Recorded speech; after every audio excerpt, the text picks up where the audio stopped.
नमस्कार दोस्तों, उपस्थित हैं हम यहाँ पर ऑर्गेनिक केमिस्ट्री के अगले हिस्से में। क्लास 12th का जो पहला पार्ट है अध्याय 11, उसको शुरू करने के लिए पार्ट का नाम है हेलो एल्केन्स एवं हेलो एरीन्स। इससे पहले इस पार्ट की शुरुआत के पहले की जो कहानी है वो इससे पहले वाले वीडियो में मैंने आपको दे दी है कि क्या मूल बातें हैं जो आपको पता होनी चाहिए, जिनको जानकर आप इस पार्ट को समझ पाएंगे। उसके लिए उस वीडियो को उम्मीद करता हूँ आपने देख लिया होगा और उसके बाद की कहानी हम यहाँ पर अभी शुरू करने वाले हैं। यदि आपने अभी तक वो वीडियो नहीं देखा है तो उस वीडियो को जरूर देख लें, क्योंकि उसको जब तक आप नहीं देखेंगे तब तक आपको ये बातें उतने अच्छे से समझ में नहीं आ पाएंगी जो आप चाहते हैं। तो आप प्लीज़ वो वीडियो जरूर देख लें, इससे पहले वाला, जिसमें ऑर्गेनिक केमिस्ट्री की मूलभूत अवधारणाओं पर मेरे द्वारा बात की गई है।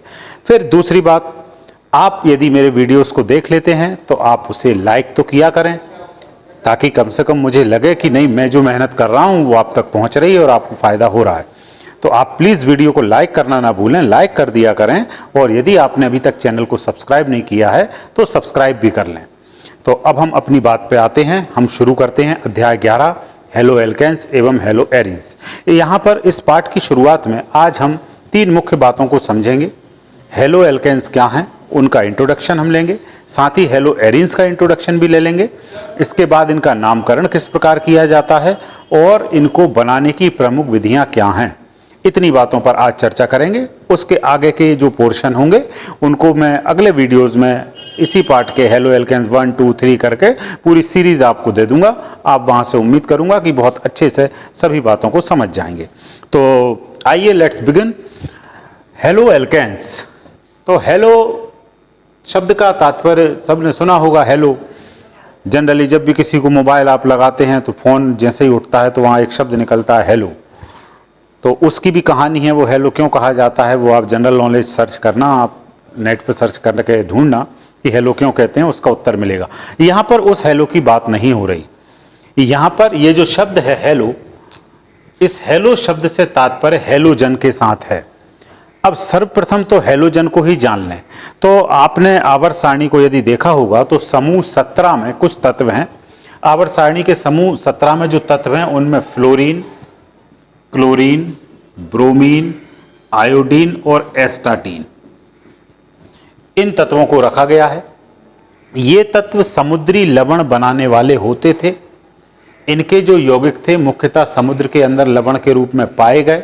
सर्वप्रथम जहां से प्राप्त किया गया, समुद्र से प्राप्त किया गया। तो ग्रीक भाषा का शब्द था हेलोस। इस हेलोस शब्द का अर्थ होता है समुद्री लवण बनाने वाला।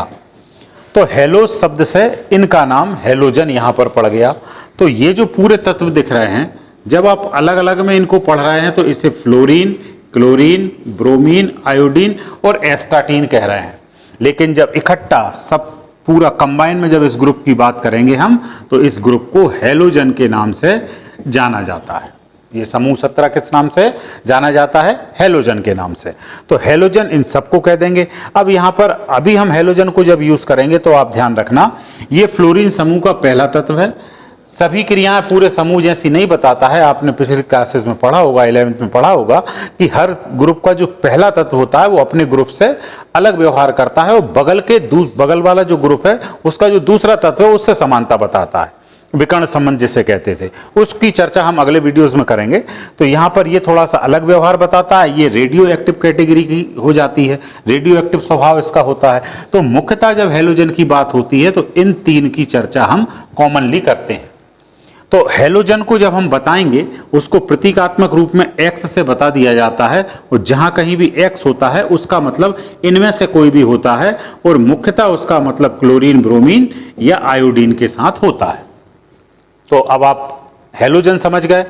अगली कहानी में चलते हैं। यहां पर इस पार्ट का नाम है जो वो है हेलो एल्केन्स। एल्केन्स और हेलो, जब एल्केन्स के साथ हेलो आ जाए, हेलो मतलब हेलोजन आ जाए, तब जो यौगिक बनेंगे वो हेलो एल्केन्स कहलाएंगे। हम ऐसे भी कह सकते हैं कि जो एल्केन है, एल्केन के हेलोजन व्युत्पन्न, एल्केन में हेलोजन जाके फिक्स हो जाए तब जो यौगिक बनेगा वो कहलाएगा हेलो एल्केन। कैसे हो जाए अब देखते हैं। एल्केन्स आपको पता था, पिछले वीडियो में देखा हमने कि एल्केन्स का कॉमन फार्मूला होता है CnH2n+2। इस फार्मूले को पालन करके जो आगे जाते हैं, जो इसके अकॉर्डिंग यौगिक बनाते हैं, वो एल्केन्स कहलाते हैं। तो अब मान लीजिए मैंने एक एल्केन ले ली जिसका सूत्र हो गया CH4, ये पहली एल्केन है। मेथेन जिसका नाम था, मेथेन क्यों था? एल्केन है तो N प्रत्यय आ जाता है, एक कार्बन है तो कार्बन की जो एक गिनती है उसको मैथ कहते हैं, तो मैथ में N लग जाता है तो मेथेन बन जाती है। अब यदि इस मेथेन की क्रिया किसी हेलोजन के साथ करा दें, मान लीजिए Cl2, तो ये हेलोजन क्या करेगी, यहां से हाइड्रोजन को विस्थापित करेगी। तो यहां से एक हाइड्रोजन विस्थापित हो गया, वो जो एक निकला वो मैंने ये अलग से लिख दिया।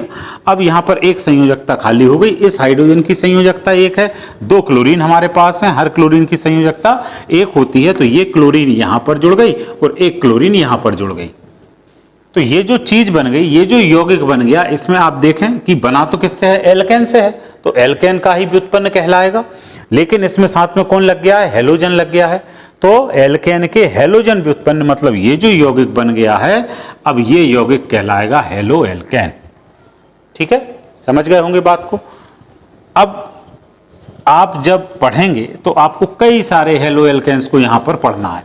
तो एक जनरल सूत्र में एल्केन्स जो होते हैं इनसे व्युत्पन्न होकर एक श्रेणी बनती है, उस श्रेणी का नाम होता है एल्किल मूलक। पिछले वीडियो में चर्चा हुई है। तो एल्किल मूलक को हम जब इकट्ठा बताते हैं तो वो कैसे बताते हैं? आर से। आर प्रतीकात्मक रूप में लिख दिया जाता है, किसके लिए? एल्किल मूलक। अब ये आर बराबर कुछ भी हो सकता है, कुछ भी से तात्पर्य एल्किल कैटेगरी का कोई भी मेंबर हो सकता है, चाहे एक कार्बन वाला हो, 2, 3, 4, 5 कोई भी हो सकता है। एक वाला होगा तो ये मेथिल हो जाएगा, 2 वाला होगा तो एथिल हो जाएगा, 3 वाला है तो प्रोपिल, ब्यूटिल, कोई सा भी मूलक हो सकता है। तो ये जो आर है, आपको पता होता है कि एल्केन से एक हाइड्रोजन को कम करते हैं तब बनता है हमारा क्या? एल्किल। तो ये एल्किल है, यदि इसमें एक हाइड्रोजन को हम प्लस करते हैं तो ये क्या बन जाएगा? ये एल्केन कहलाएगा। तो ये क्या हो गया? एल्केन। एल्केन के हेलोजन व्युत्पन्न, हेलोजन को अब इकट्ठे में हम X से बता देते हैं और आणविक अवस्था लिखनी होती है तो X2 लिखेंगे। तब क्या हो, यहां से H निकल जाए, H माइनस, और कौन जुड़ जाए इसमें? जो भी हेलोजन है वो जुड़ जाए, प्लस X। अब यहां पर X मतलब क्लोरीन हो सकती है, ब्रोमीन हो सकती है, आयोडीन हो सकती है, तो जो भी जुड़ जाए तो R तो रहेगा, H मैंने हटा दिया, उसकी जगह लगा दिया X, प्लस जो H निकला था वो और एक X। ये अभी जो मैंने व्यवहारिक एग्जाम्पल से लिखा था, अब ये एक सैद्धांतिक एग्जाम्पल यहां पर लिख रहा है। तो इस प्रकार के जो यौगिक हैं, ये जो यौगिक बन गए हैं, ये यौगिक कहलाते हैं हेलो एल्केन। उम्मीद करता हूं बहुत अच्छे से समझ गए होंगे। इन यौगिकों को क्या कहते हैं हम? Halo alkane. अब दूसरा शब्द है हेलो एरीन्स। तो हमारी चर्चा हुई थी कि कार्बनिक यौगिक 2 प्रकार के होते हैं, एक खुली चेन वाले होते हैं, दूसरी बंद चेन वाले होते हैं। खुली चेन वालों की कैटेगरी थी एल्किल, उसी प्रकार से या एल्केन। तो एल्केन के साथ व्युत्पन्न होकर ये यौगिक बने हैं तो हेलो एल्केन कहला रहा है। अब जो रिंग वाली होगी, जैसे बेंजीन होती है, उसे एरोमेटिक को AR से बता देते हैं, रिंग वाले को AR, इसमें भी H रहेगा। इसके साथ यदि ये स्थिति हो जाए, चक्री वाली संरचना के साथ H लग जाए तो ये बन जाएगी एरीन, और ये हेलोजन यहां से क्रिया करेगा, सेम की सेम स्थिति होगी, हाइड्रोजन का विस्थापन हो जाए, किससे हो जाए? हेलोजन से हो जाए, ये प्लस हेलोजन यहां पर हो जाएगी। तो अब जो चीज बनेगी, ये AR मतलब एरोमेटिक तो रहेगा ही, साथ में इसके साथ कौन जुड़ गया? X जुड़ गया, प्लस जो H निकला था वो और जो X एक बचा था वो। तो ये जो बन गए हैं यौगिक, ये कहलाएंगे हेलो एरीन्स। उम्मीद करता हूं दोनों का परिचय आपको मिल गया होगा। ठीक है, तो ये हेलो एरीन्स होगा, ये हेलो एल्केन होगा। पार्ट को 2 हिस्सों में बांटा है, एक हेलो एल्केन्स, दूसरा हेलो एरीन्स। तो अभी वर्तमान में हम हेलो एल्केन्स पर विस्तृत चर्चा करने वाले हैं। अगले हिस्से में जब हम जाएंगे तो हेलो एरीन्स पर भी हम बात करेंगे। तो परिचय हो गया। दूसरी चीज आती है नामकरण। तो अब हमको केवल किसके बारे में यहां चर्चा करना है? अभी फिलहाल हेलो एल्केन के बारे में, तो इस पर चर्चा करते हैं हम। अब हम देखें, वास्तविक एग्जाम्पलों को देखें कि एल्किल मूलक के साथ, अब एल्किल मूलक कौन से होंगे? ये CH3 एल्किल मूलक हो गया। कैसे हो जाता है? वही कॉमन फार्मूला इसका होता है CnH2n+1। इस सूत्र को फॉलो जो करेगा वो एल्किल मूलक होगा। 2 कार्बन वाला क्या हो जाएगा? C2H5, 3 वाला C3H7, ऐसे 4 वाला 5 वाले सब आप लिख सकते हो। तो जब इनके साथ कोई हेलोजन जुड़ जाए, हेलोजन मतलब X बराबर क्या हो जाएगा, X बराबर Cl हो सकता है, Br हो सकता है और I हो सकता है, I मतलब आयोडीन। तो अब मैं यहाँ जोड़ देता हूँ, ये यहाँ Cl मैंने लगा दिया, तीनों में Cl लगा दिया, तो ये होगा क्या, क्लोरीन वाले यौगिक। एक दूसरे और ले लूँ एग्जाम्पल जहाँ पर मैं बदल दूँ, C2H5, C3H7, यहाँ पर अब की बार मैंने ब्रोमीन लगा दिया Br, यहाँ भी लगा दिया Br, यहाँ भी लगा लिया Br, तो अभी भी ये हेलो एल्केन है, एल्केन से व्युत्पन्न होकर बन रहा है। और यहाँ पर क्लोरीन लगी थी, यहाँ पर ब्रोमीन लगी है, ये भी हेलोजन है, ये भी हेलोजन। आयोडीन के साथ भी बना सकता हूँ मैं, CH3I, C2H5I और यहाँ पर C3H7I। ये सभी यौगिक जो आपको दिख रहे हैं, ये सब क्या हैं, ये सब हेलो एल्केन हैं। अब अगली बात आती है, इनका नाम कैसे लिखें। तो नाम लिखने की पहली चीज तो आप ध्यान रखना, 2 पद्धतियां होती हैं। एक पद्धति जिसे कहते हैं हम सामान्य पद्धति, साधारण नाम। दूसरी पद्धति होती है IUPAC पद्धति। जनरली आप लोगों के भी 2 नाम होते हैं, एक आपका घर का नाम जिसे आप चालू नाम कह देते हैं, और एक फिर आपका आता है राशि का नाम। तो चालू नाम जो लिखे जाते हैं उनमें कोई बेसिक कोई नियम कायदे नहीं होते जनरली। अब कोई एकदम गोल मटोल सा मोटा सा बच्चा है तो वो लाड़ में उससे गोलू गोलू कह दिया, नाम हो गया। काला सा है तो कल्लू कह दिया, ठीक है ना। और यदि मोटा सा है तो मोटू कह दिया या गप्पू कह दिया, तो ये नाम रखा गया, ये चालू नाम होगा, इनमें कोई विशेष नियम की आवश्यकता नहीं है। लेकिन फिर दूसरा जब नाम रखा जाएगा राशि वाला नाम, उसमें फिर राशि को देखा जाएगा, कौन सा ग्रह, कौन सा नक्षत्र, कब जन्म हुआ, क्या हुआ, उस हिसाब से कोई सा अक्षर निकल के आएगा ज्योतिष शास्त्र का, और उससे नाम रखा जाएगा। तो कुछ नियमों को फॉलो वहां पर करना होता है। सेम कंडीशन यहाँ पर है, 2 प्रकार की विधियां होंगी, एक हो जाएंगे साधारण नाम और दूसरे हो जाएंगे IUPAC नाम।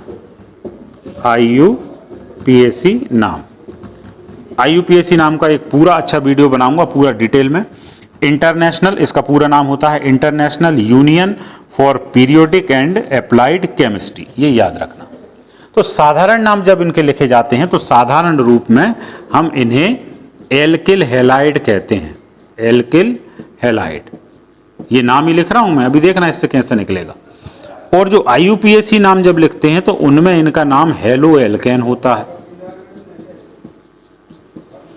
कहने का मतलब यह है कि जब आप साधारण नाम लिखेंगे तो जिस भी यौगिक का नाम लिख रहे हो उसमें आपको एल्किल मूलक ढूंढना है, कौन सा, एल्किल मूलक के साथ हेलोजन ढूंढनी है कौन सी, उस हेलोजन के नाम के अंत में आइड प्रत्यय लगा लेना है। जैसे अब इसका नाम हम देखें तो ये CH3 मतलब एक कार्बन वाला है, तो एक कार्बन वाली एल्केन का नाम क्या होता है, एल्केन का नहीं, एल्किल ढूंढना है। तो एक कार्बन वाले को क्या कहते हैं हम, मैथ। और यदि एल्किल है तो इल हम यहां प्रत्यय लगा देते हैं, तो ये हो गया मैथिल। और ये क्लोरीन है, इसमें आइड प्रत्यय लगा देंगे तो नाम हो जाएगा मैथिल क्लोराइड, साधारण नाम इसका। ठीक इसी प्रकार आप सबके साधारण नाम देखो आप, मैथिल क्लोराइड, इसका क्या हो गया, ये CH3 क्या है यहां पर, मैथिल। ब्रोमीन है तो ब्रोमाइड, नाम हो गया मैथिल ब्रोमाइड। ये हो गया मैथिल आयोडाइड। 2 कार्बन मतलब एथ में एल्किल है तो इल प्रत्यय लगाया तो ये हो गया एथिल, एथिल में Cl लगा तो ethyl chloride, ethyl bromide, ethyl iodide. अब 3 है तो प्रोप में इल लगा लो तो प्रोपिल, तो प्रोपिल क्लोराइड, प्रोपिल ब्रोमाइड और प्रोपिल आयोडाइड। ये हो गया साधारण नाम। साधारण नाम में आपको क्या कहना है, एल्किल का उच्चारण करना है, साथ में हैलाइड का उच्चारण करना है। अब दूसरे नाम पे चलें, दूसरा नाम होता है IUPAC नाम। तो IUPAC नाम में हम इनको कहते हैं हेलो एल्केन, मतलब अब जो हेलोजन है उसको पहले बोलना है। एल्केन में जो हेलोजन जुड़ी हुई है उसके नाम को पहले बोलना और ओ प्रत्यय के साथ बोलना है। जैसे मान लीजिए इसी की बात करें तो इसमें हेलोजन कौन सी है, क्लोरीन। तो अब इसको पहले बोलेंगे तो हम बोलेंगे इसे क्लोरो, हेलो करके बोलना है तो ओ लगा दिया तो क्लोरो, हेलो एल्केन। अब इसके साथ जो एल्केन जुड़ी है, तो एल्केन तो नहीं दिखेगी आपको, दिख तो एल्किल मूलक रहा, लेकिन अब हम यहां से एल्केन ढूंढ लें। कार्बन कितने हैं, एक कार्बन वाली जो एल्केन होगी उसका नाम क्या होगा, एक कार्बन को आप क्या कहते हो, मैथ। तो मैथ, और एल्केन में प्रत्यय क्या लगाओगे, एन, तो मैथेन। तो इसका नाम हो जाएगा, क्या नाम हो गया, क्लोरो मैथेन। यहां पर अब की बार क्लोरो नहीं है, अब ब्रोमो है, तो ब्रोमो मैथेन, यहां पर आयोडो मैथेन। लिख दूं इसका नाम, आयोडो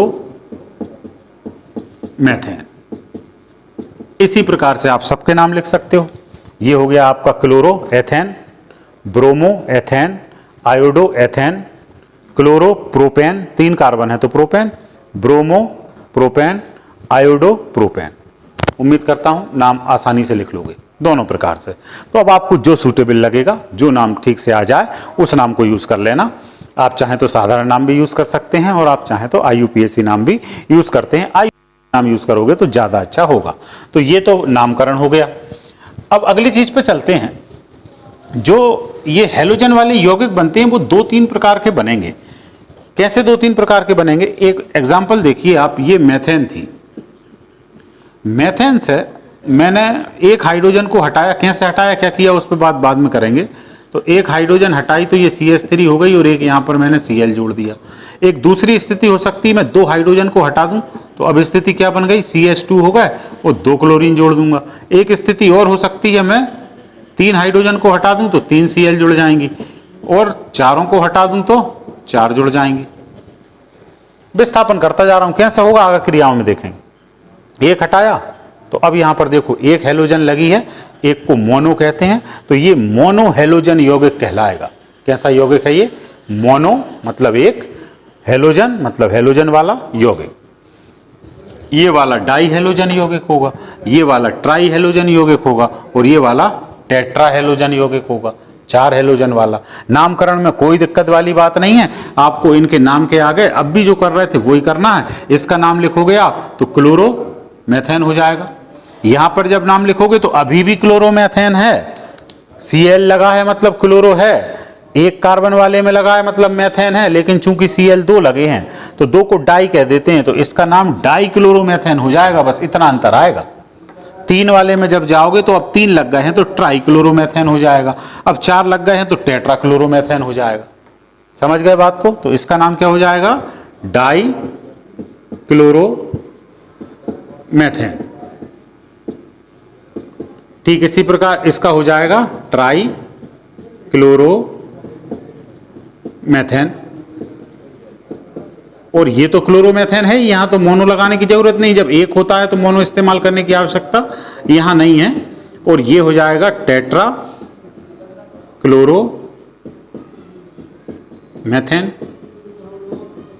तो ये 4 प्रकार के हैलोजन यौगिक बन गए या हेलो एल्केन बन गई। आगे सब आएंगे एग्जाम्पल तो उनको अपन देखेंगे। अब हम अगली चीज पे चलते हैं, बनाने की विधियां। आपको यदि कोई हेलो एल्केन बनानी है, अब हेलो एरीन्स को यहां से हटा दे रहा हूं क्योंकि अभी हम डिस्कशन मेन हेलो एल्केन पर ही करने वाले हैं। ठीक है, तो अब हम देखते हैं बनाने की विधियां। चलिए, तो पहली विधि हम इनको बना रहे हैं, वो बना रहे हैं हम हाइड्रोकार्बन से। कैसे बना रहे हैं? हाइड्रोकार्बन से। हाइड्रोकार्बन क्या होते हैं? जैसा उसका नाम है, हाइड्रोजन और कार्बन के यौगिक, यानी जिनके अंदर 2 चीजें हों, कौन? एक हाइड्रोजन हो और एक कार्बन हो, उन दोनों का बना जो यौगिक होगा वो कहलाएगा हाइड्रोकार्बन। तो ऐसे यौगिक कौन होते हैं? अभी आप पीछे पढ़ के आए हो, पिछले वीडियो में देखना, एल्केन, एल्कीन, एल्काइन, ये सब हाइड्रोकार्बन ही तो हैं। एल्केन स्वतंत्र रूप में पाए जाने वाले पदार्थ हैं, मतलब यौगिक हैं, और उनके अंदर क्या होता है? केवल कार्बन और हाइड्रोजन, तो इनको कहते हैं हम हाइड्रोकार्बन। तो सबसे पहले हम बना रहे हैं एल्केन से ही। तो एल्केन से कैसे बनाएंगे? एल्केन का यदि हम डायरेक्ट हाइड्रोजनीकरण करते हैं, क्या करते हैं? डायरेक्ट सीधा हाइड्रोजनीकरण करते हैं। किससे करते हैं? मंद प्रकाश की उपस्थिति में होगी यह क्रिया या किसी उत्प्रेरक की उपस्थिति में होगी। तो जब आप एल्केन का हाइड्रोजनीकरण करोगे तब क्या होगा? एल्केन के अंदर से हैलोजन के द्वारा हाइड्रोजन को विस्थापित कर दिया जाएगा और हेलो एल्केन बन जाएगा। कैसे बनेगा देखिए, अभी हमने देखा था, उसी बात को फिर से करेंगे। जैसे मान लीजिए मैंने एल्केन ले ली, मेथेन CH4, इसका हेलोजनीकरण करना है। हेलोजनीकरण से तात्पर्य है हेलोजन के साथ क्रिया। तो मैं यहां पर क्लोरीन के साथ क्रिया करा सकता हूं, या ब्रोमीन के साथ क्रिया करा सकता हूं, या आयोडीन के साथ क्रिया करा सकता हूं। ठीक है, तो अब यहां पर क्या होगा? इसके अंदर से हाइड्रोजन प्रतिस्थापित होगा तो 3 बचे, एक हाइड्रोजन प्रतिस्थापित हो गया तो H ये आ गया, और यहां पर जो 2 क्लोरीन थे वो एक यहां जुड़ गया, एक यहां जुड़ गया। तो जो बनने वाली चीज है, ये जो थी वो मेथेन थी, ये जो थी वो क्लोरीन थी, और आपने जब इनकी क्रिया कराई तो ये जो बना है ये मेथिल क्लोराइड बना है। क्या बना ये? मेथिल क्लोराइड, और साथ में हाइड्रोक्लोरिक एसिड बना। इसे मेथिल क्लोराइड भी कहेंगे या इसे क्लोरोमेथेन भी कह सकते हैं यदि आईयूपीएसी के तरीके से बात करोगे। ठीक है। अब एक चीज यहां पर ध्यान रखना है, यह क्रिया केवल एक बार नहीं होती। यदि इस क्रिया को होने दिया जाए, इसको ऐसे ही छोड़ दिया जाए हेलोजन को डालकर, तो यह क्रिया तब तक चलती रहती है जब तक यहां पर हाइड्रोजन उपस्थित हैं। मतलब यहां पर कितने हाइड्रोजन है? 4। तो यहां पर विस्थापन कितनी बार होगा? 4 बार होगा। ये एक बार का बना हुआ है, अब इसको 4 बार का बनाते हैं अपन। समीकरण को थोड़ा सा दूसरे प्रकार से लिखना पड़ेगा। ये मेथेन CH4, ठीक है, किसके साथ क्रिया कराई? जिसके साथ कराई उसको मैंने यहां तीर के निशान पर प्लस करके लिख दिया। तो यहां से निकला क्या? वो जो H निकला था वो, और HCl, ये माइनस यहां से हो गया, क्लोरीन यहां जुड़ गया, तो ये हो गया CH3Cl। वही जो अभी हाल जो क्रिया लिखी थी उसको थोड़ा शॉर्ट करके लिख दिया मैंने, और कुछ नहीं किया। ठीक है, ये क्रिया डिटेल में लिखी थी, इसको यहां प्लस करके लिख रहे थे, इसको यहां प्लस करके लिख रहे हैं। अब दूसरा विस्थापन क्या होगा? क्लोरीन उस पात्र में जहां पर यदि आप इस क्रिया को करा रहे हैं तो पर्याप्त मात्रा में उपलब्ध होगी, वो क्लोरीन फिर से क्रिया करेगी। अब फिर से क्या होगा? यहां से एक H एक Cl के साथ HCl बना देगा। जब एक H यहां से निकल गया तो यहां H बचे कितने? 2, और यहां पर क्लोरीन एक पहले की जुड़ी थी, एक अब जुड़ गई, तो ये हो गई 2, तो Cl2। फिर से विस्थापन होगा, प्लस Cl2 माइनस HCl, अब की बार यहां का एक H और कम हो जाएगा, तो CHCl3। एक बार और होगा, वहां सीधी आगे जाएगी, मैं यहां से तीर लगा के लिख रहा हूं। तो अब की बार क्या होगा? इस तीर के निशान पे फिर वही प्लस Cl2 माइनस HCl, स्थिति क्या बनेगी? H एक ही बचा है, वो भी निकल गया, तो अब CCl4। अब आगे क्रिया नहीं होगी, आगे विस्थापन नहीं होगा। अब इसका उत्तर क्यों नहीं होगा? क्योंकि अब विस्थापन के लिए हाइड्रोजन परमाणु उपलब्ध नहीं है। हाइड्रोजन यदि उपस्थित होती तो आगे होता, अदरवाइज अब आगे नहीं होगा। तो ये बन गई क्रिया।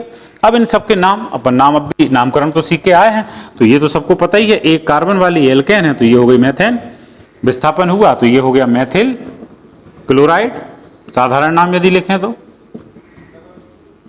ये हो गया। चूंकि अब 2 हो गए हैं तो मेथिल तो अभी भी है, तो मेथिल तो लिखना ही है। अब 2 हो गए हैं तो डाई क्लोराइड, मेथिल अभी भी है, कार्बन तो 1 है तो ये हो गया मेथिल। 3 हो गए हैं तो ट्राई क्लोराइड, और यहां पर मेथिल अब कितने हो गए? 4, तो टेट्रा क्लोराइड। ये सबके साधारण नाम लिख दिए मैंने। आईयूपीएसी यदि लिखना हो तो क्या होगा? अब इसको आईयूपीएसी में जब कहते हैं तो हेलो एल्केन कहते हैं, तो ये हेलो क्लोरो मैथेन, 2 होगा क्लोरो तो dichloromethane, trichloromethane, tetrachloromethane. समझ गए होगे? बड़ी सिंपल रिएक्शन है, देखने में बड़ी जटिल सी लग रही, बड़ी सी, लेकिन है बहुत सिंपल। करके देखना, कॉपी उठाना, उसमें लिखना एक बार, ठीक है। यदि वीडियो से आगे निकल जाता है, वीडियो रिवाइंड किया, लिख के देखी, फिर चलाया, ठीक है। जितना लिखोगे, जितना आप इस अभिक्रिया को दोहराओगे, जितनी बार लिखोगे उतने अच्छे से समझोगे। ऑर्गेनिक केमिस्ट्री की विशेषता है, जितना आप जैसे मैथ में करते हो ना प्रैक्टिस, उसी प्रकार से इसकी भी प्रैक्टिस करना, प्रैक्टिस से बहुत अच्छे से आएगी। तो एक विधि तो ये हो गई बनाने की, जिसमें हमने किससे बनाया? एल्केन से। अब हम दूसरी विधि पे चलते हैं। दूसरी विधि में अब बनाएंगे हम किससे? एल्कीन से। चलिए दूसरी विधि देखते हैं हम। दूसरी विधि में हम काय से बना रहे हैं? एल्कीन से बना रहे हैं। एल्कीन क्या होते हैं? पीछे पढ़ के आए हो, CnH2n, जिनका कॉमन सूत्र होगा, एक डबल बॉन्ड जिनमें मिलेगा। उन एल्कीन के ऊपर यदि हम क्रिया करा दें किसकी? हेलोजन अम्ल की, कोई हेलोजन का अम्ल, तो हेलोजन के अम्ल कौन से होंगे? HCl ये हो सकता है, HBr ये हो सकता है, HI ये हो सकता है। यदि HCl है तो हाइड्रोक्लोरिक अम्ल, HBr है हाइड्रोब्रोमो अम्ल, और HI है तो हाइड्रो आयोडो एसिड। तो यहां पर अब हमें चाहिए एल्कीन, तो हम 2 कार्बन वाली ले लें। तो 2 कार्बन वाली का सूत्र क्या हो जाएगा, कार्बन 2 तो हाइड्रोजन कितने, 2 दूनी 4, तो 4 हाइड्रोजन, तो ये बनेगा CH2, संरचना सूत्र बनाओगे तो CH2 डबल बॉन्ड CH2 ऐसे बनेगा। क्यों बनेगा, क्योंकि देखो कार्बन की संयोजकता 4 होती है, 4 में से 2 इस हाइड्रोजन से संतृप्त हो गई, इसकी 4 थी वो 2 हाइड्रोजन से हो गई, 2 इसकी बची 2 इसकी बची, तो दोनों ने मिलकर आपस में 2 बंध बना लिए। इसके ऊपर क्रिया करानी है आपको किसकी, हैलोजन अम्ल की, मैं HCl की करा दे रहा हूं। अब क्या होगा, अब यहां से कुछ हटेगा नहीं, स्वाभाविक सी बात है कि यहां हटाने की आवश्यकता नहीं है। क्यों नहीं है, क्योंकि यहां पर ऑलरेडी डबल बॉन्ड है। इसे ऐसा समझ लें, मान लीजिए कि आप एक बस में जा रहे हैं, बस पूरी तरह भरी हुई है, पूरी सवारी उसमें बैठी है, लेकिन एक बंदा क्या किया है उसने कि एक सीट पर बैठा और एक दूसरी सीट पर पैर रख के बैठे हुए है। अब कोई नई सवारी आती है, उसको बिठाना है, तो किसी सवारी को उठाने की आवश्यकता नहीं है कि भैया तुम उठो इसको बिठाएंगे, किसी को नहीं उठाना। बस आप क्या करें, वो जो पांव ऊपर रखे ना उनको नीचे करवा देंगे, एक जगह बन जाएगी। वो स्थिति यहां पर, ये जो है डबल बॉन्ड मतलब डबल पैर रखे हुए हैं, आप जैसे पैर को नीचे करवाओगे तो स्थिति क्या बनेगी देखना, CH2 सिंगल बॉन्ड CH2, जैसे ही मैंने एक बॉन्ड खत्म किया तो एक संयोजकता इस पर खाली हो गई और एक इस पर खाली हो गई। अब मेरे पास यहां पर 2 चीजें हैं, एक ये H है और ये Cl है, तो H को मैंने यहां जोड़ दिया और Cl को मैंने यहां जोड़ दिया, सब कुछ जुड़ गया। अब H जब मैंने यहां जोड़ दिया तो ये जो CH2 थे, तो अब इसको मैं CH3 लिख दूं, ठीक है, और Cl को क्या करूं, इसके आगे करके यहां से Cl लिख दूं, ये बन गया यौगिक, हेलो एल्केन बन गई। अब कार्बन कितने हो गए, 1 और 1 2। अब इसको इकट्ठा करके भी लिख सकते हैं, देखो आप, C कितने हो गए 2, 1 और 1 2, और H कितने हो गए 3 और 2 5। तो ये देखने में जल्दी पहचान में आ जाएगा, C2H5Cl। तो C2H5 मतलब 2 होगा, यानी एथिल क्लोराइड, ये क्या बन गया, एथिल क्लोराइड, या IUPAC नाम लिखोगे तो क्या हो जाएगा, क्लोरो एथेन। तो एक बनाने की विधि ये हो गई, ठीक है। चलिए तीसरी विधि देखते हैं हम। इस तीसरी विधि में अब हम एल्कोहल से बना रहे हैं। तो एल्कोहल, अब आपको याद रखना है, मैंने जब उस वीडियो में क्रियात्मक समूह बताए थे तो मैंने एक क्रियात्मक समूह बताया था जो था OH, जिसे क्रियात्मक समूह के रूप में हाइड्रोक्सिल कहते थे, और मैंने आपसे कहा था कि जब ये किसी एल्किल मूलक के साथ लग जाएगा तब ये कहलाता है एल्कोहल, और किसी एरिल मूलक के साथ लग जाएगा तो तब ये क्या कहलाएगा, फिनॉल। तो हमें कैसे बनाना है, एल्कोहल से। तो एल्कोहल के ऊपर अब एल्कोहल का क्रियात्मक समूह क्या होगा, OH होगा, यही था हाइड्रोक्सिल समूह। जब ये हाइड्रोक्सिल समूह किसके साथ लग जाए, किसी एल्किल मूलक के साथ, एल्किल मतलब R, इकट्ठे में सभी एल्किल मूलक को कैसे प्रदर्शित करते हैं हम, R से। तो अब ये जो चीज हो गई ये क्या कहलाएगी, एल्कोहल। इसके ऊपर क्रिया किसकी कराना है, हेलोजन अम्ल। तो हेलोजन अम्ल हो सकता है HCl, HBr या HI, या अपन Cl ना लिख के क्या लिखते हैं, HX, X मतलब कुछ भी यानी क्लोरीन ब्रोमीन या आयोडीन। अब क्या होगा, कैसे बनेगा, देखो आप, बिल्कुल सिंपल दिख रहा होगा, ये यहां से OH है और एक H ये यहां से जाएगा, तो ये इकट्ठा कर देंगे तो ये H2 और O और X इसके अंदर प्लस हो जाएगा, यानी RX प्लस H2O बन जाएगा। ये इस प्रकार से जो लिखते हैं ये सैद्धांतिक क्रिया कहलाती है, जहां R मान के लिख रहा है। तो आपको दोनों तरह से लिखनी आनी चाहिए। अब यदि आपने ऐसी लिख ली है तो अब R के मान आपको पता है, 1 से 10 तक तो लिख ही सकते हो, इजीली लिख सकते हो। X के मान आपको पता है, इसमें रखते जाओगे, लिखते जाओगे। जैसे मान लीजिए मैं R यहां C2H5 ले लेता हूं, C2H5 क्रियात्मक समूह OH प्लस H, अब ले लिया मैंने यहां Cl X की जगह, तो अब जो बनेगा वो क्या बनेगा, C2H5 ये रहेगा और X की जगह कौन आ गया है, Cl प्लस, अब क्या बचा है, वही H2O जो निकलना है, तो H2O बन गया। ये इसका नाम क्या हो जाएगा, कितने कार्बन है, 2 को क्या कहते हो, एथ, एल्किल है तो एथिल, OH यानी एल्कोहल, तो ये एथिल एल्कोहल। इसके ऊपर हाइड्रोक्लोरिक अम्ल, बन कौन गया, C2H5, 2 कार्बन यानी एथिल, Cl यानी क्लोराइड, साधारण नाम। यदि IUPAC में लिख रहे हैं तो इसको पहले लिखें, तो पहले लिखेंगे तो ये क्या कहलाएगा, O प्रत्यय क्लोरो, और ये कौन हो जाएगी, अब एल्केन बनाना है, 2 कार्बन वाली, 2 को कार्बन को क्या कहते हैं, एथ, एल्केन है तो प्रत्यय क्या लगाएंगे, N, तो ये हो गया एथेन, क्लोरोएथेन। तो या तो आप इसे एथिल क्लोराइड कह सकते हो या आप इसे क्लोरोएथेन कह सकते हो। ये हो गई आपकी अगली विधि। अब 3 विधियां हो गई बनाने की, अब हम चलते हैं चौथी विधि पर। चलिए अब हम देखते हैं एल्कोहल से कैसे बनाएंगे। तो एल्कोहल से अभी हमने इससे पहले वाली अभिक्रिया में कैसे बनाया, एल्कोहल के ऊपर क्रिया किसकी कराई थी हमने, हैलोजन अम्ल की। अब हम किसकी करा रहे हैं, फास्फोरस हैलाइड की। फास्फोरस हैलाइड मतलब फास्फोरस का हैलोजन के साथ बना यौगिक, तो ये फास्फोरस का हैलाइड है। अब आप ये ध्यान रखना कि फास्फोरस दो प्रकार की संयोजकता बताता है, यानी परिवर्ती संयोजकता। वो 3 संयोजकता भी बताता है, +3 और +5 भी बताता है। क्लोरीन की संयोजकता कितनी होती है, 1 होती है। तो यदि फास्फोरस 3 संयोजकता बता रहा है तो फास्फोरस को P लिखोगे। क्लोरीन की चूंकि 1 है तो इसकी संयोजकता की पूर्ति के लिए क्लोरीन 3 लगाने पड़ेंगे आपको, तो ये बन गया हैलाइड 3 संयोजकता के कारण। और यदि फास्फोरस 5 बता रहा है तो अब इसे संतृप्त करने के लिए कितने लगाने पड़ेंगे आपको, क्लोरीन 5। तो दूसरा हैलाइड जो बनेगा वो PCl5। यानी फास्फोरस के 2 प्रकार के हैलाइड बनते हैं, एक 3 वाला और एक 5 वाला। तो आप देखें मैंने ये 5 वाले के साथ यहां लिखी है और एक मैंने यहां 3 वाले के साथ लिखी है, ठीक है। तो ये R के साथ लिखा है, आगे आप इनके वास्तविक मान के साथ भी अपन लिखेंगे। तो ये देखिए R मतलब एल्किल मूलक, OH यानी हाइड्रोक्सिल समूह जब इसके साथ लग गया तो ये क्या बन गया, ये बन गया एल्कोहल। एल्कोहल के ऊपर क्रिया हुई किसकी, PCl5 यानी फास्फोरस 5 है तो पेंटा, और Cl मतलब क्लोराइड, तो फास्फोरस पेंटा क्लोराइड की। तब यहां पर क्या बन जाएगा, जो भी एल्कोहल होगा उसके हिसाब से एल्किल हैलाइड बन जाएगा, साथ में POCl3 बनेगा और HCl बनेगा। POCl3 मतलब फास्फोरस ऑक्सी ट्राई क्लोराइड। फिर अगली क्रिया पे चलें, बैलेंस करके लिख दी है ऑलरेडी मैंने, ROH समझ रहे हो, एल्किल, एल्किल के साथ OH मतलब हाइड्रोक्सिल।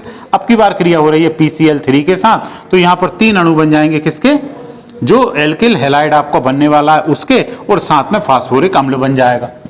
अब एक महत्वपूर्ण बात बता दूं, जहां कहीं भी आप, अभी कार्बनिक रसायन में बहुत क्रियाएं पढ़ना है, जहां कहीं आप PCl5 के साथ क्रिया कराओगे तो ये जरूर बनेगा उस क्रिया में।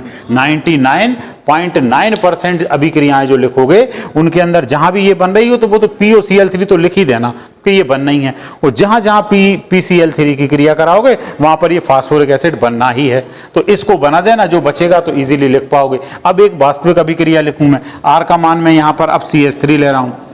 CH3 मतलब समझ गए, एक कार्बन वाला एल्किल यानी मेथिल, इसमें लगाया मैंने OH प्लस, सेम की सेम जाएगी पूरी अभिक्रिया, PCl5 तीर का निशान। अब जो R था, R की वैल्यू मैंने रख ली है, तो CH3 तो ये CH3, ये Cl प्लस POCl3 रहेगा और साथ में बनेगा HCl। ये हो गया मेथिल, ये OH यानी एल्कोहल, नाम हो गया मेथिल एल्कोहल। फास्फोरस पेंटा क्लोराइड बन गया methyl chloride, phosphorus oxy try chloride और HCl। ठीक इसी प्रकार यदि यहां करूं तो 3 CH3OH, ये ना लगाएं तो ठीक है, प्लस क्रिया किससे हो रही है, PCl3 के साथ। अब क्या होगा, 3 बनेंगे कौन, CH3OH, OH नहीं Cl, तो मेथिल क्लोराइड के 3 बन गए और साथ में फास्फोरिक एसिड बन गया। सिंपल है। अब R की जगह C2H5 रख के लिख सकते हो, C3H7, ऐसे करके आप जितनी चाहे उतनी लिख के चले जाओगे आगे तक, काफी सारी लिख पाओगे। बस आपको ये वाली ध्यान रखना, ये ऐसे होता है। तो उम्मीद करता हूं अभी तक की विधियां समझ में आ गई होंगी। बस 1-2 विधि और हैं, उनके बाद अपन एंड करेंगे, फिर अगले वीडियो में बात करेंगे। चलिए, अगली अभिक्रिया जो हम देख रहे हैं बनाने की विधि, उस विधि का नाम है हुंसडीकर विधि। ये नाम अभिक्रियाएं भी कहलाती हैं। ये हुंसडीकर विधि आपको आगे भी पढ़ना है, 1-2 जगह और आएगी। तो ये होती क्या है, इसको थोड़ा सा जान लें। इस विधि के अंदर हमने क्या किया है, अब यहां पर हमने कार्बोक्सिलिक अम्ल का सिल्वर लवण लिया है। कैसे लिया है वो आपको नहीं दिख रहा होगा, अब इसको यहां देखते हैं। ये जो चीज थी C2H5, ये तो हो गया एल्किल मूलक, इसके अंदर कार्बोक्सिलिक अम्ल समूह लगेगा तो ये हो जाएगा COOH, ठीक है। तो अब जब COOH लग गया तो ये यौगिक कौन सा बन गया, COOH क्रियात्मक समूह पढ़ा था, वो समूह कहलाता है कार्बोक्सिलिक अम्ल। कार्बोक्सिलिक अम्ल का समूह है। अब इसका नाम क्या होगा, 2 कार्बन वाला है, तो 2 वाला है, यही ध्यान रखना, 2 तो ये हैं और एक यहां भी कार्बन है। तो ऐसे क्रियात्मक समूह जिनमें कार्बन होता है, जब उनकी नामकरण को करते हैं तो उनकी कार्बन को भी गिनना है। मतलब ये कितने कार्बन वाला है, 3 कार्बन वाला हो गया, 2 ये और 1 ये, तो 3 वाले को क्या कहते हैं हम, प्रोप। और जो कार्बोक्सिलिक अम्ल होते हैं उनके नामकरण को जब किया जाता है तो ओइक अम्ल शब्द लगाते हैं, तो इसका नाम हो जाएगा प्रोपियानिक अम्ल। क्या नाम हो गया इसका, प्रोपियानिक अम्ल। इससे नहीं करा रहा है, इस क्रिया को इससे नहीं करा रहा है। अब आगे क्या करना है, हमें इसका सिल्वर लवण चाहिए, कार्बोक्सिलिक अम्ल का सिल्वर लवण चाहिए। तो सिल्वर लवण मतलब क्या होगा, मैं यहां से ये जो कार्बोक्सिलिक एसिड है इसमें सिल्वर की एंट्री कर रहा हूं, सिल्वर इसके साथ हो। तो सिल्वर हट लाने के लिए क्या करना होगा, मुझे जगह बनानी, तो मैंने H को यहां से हटा दिया, एक जगह खाली हो गई। जैसे ही H हटता है, आप ये ध्यान रखना, आगे बहुत काम आनी ये बात, ये जो एक अम्ल शब्द लगा है ये शब्द यहां से हट जाएगा, एक अम्ल शब्द हट जाएगा, नाम जो हो जाएगा अब हो जाएगा प्रोपियानेट, यानी एट प्रत्यय लग गया। कौन सा लग गया, एट। एक अम्ल हटकर क्या लग गया, एट। तो ये हो गया प्रोपियानेट। और जब मैंने इसमें सिल्वर जोड़ा Ag, तो अब सिल्वर को और इसके साथ मुझे कहना पड़ेगा, तो इसका नाम हो जाएगा सिल्वर प्रोपियानेट। और दूसरे से देख लो, यहां तक की बात समझ गए होंगे आप, ठीक है। तो ये सिल्वर प्रोपियानेट, इसके साथ क्रिया कराई किसकी, ब्रोमीन की। तो ब्रोमीन की जब क्रिया हुई तो ये Ag और एक Br इनने मिलकर बना लिया AgBr। जो C2H5 है वो तो पूरा रहेगा, ये कार्बन डाइऑक्साइड यहां से आपको निकलती हुई दिख रही होगी और Br आके यहां पर प्लस हो जाएगा। तो ये आपका बन गया एथिल ब्रोमाइड और साथ में सिल्वर ब्रोमाइड। तो ठीक है, ये तीन चार विधियां हो गई। तो ये बनाने की विधि है, तो इनको उम्मीद करता हूं आपको समझ में आई होंगी। और ये हमारी कार्बनिक रसायन या ऑर्गेनिक केमिस्ट्री की शुरुआत है। तो शुरुआत में आपको बस यही ध्यान रखना है, इन अभिक्रियाओं को बार बार लिखना। फिर मैं कुछ इनकी ट्रिक्स भी आपके साथ शेयर करूंगा, लेकिन चूंकि हमें बहुत आगे तक पढ़ना है, कई एग्जाम्स की तैयारी करनी है, तो शुरुआत ट्रिक के साथ नहीं करेंगे, शुरुआत डिटेल स्टडी के साथ करेंगे। समय जैसे जैसे बढ़ता जाएगा हम ट्रिकों के द्वारा भी इन चीजों को हल करेंगे। तो बहुत बहुत धन्यवाद, आप इस वीडियो को जरूर देखें। अच्छा लगा, यदि समझ में आया तो लाइक करें, कमेंट करें, चैनल को सब्सक्राइब नहीं किया है तो उसे सब्सक्राइब आप जरूर कर लें। बहुत बहुत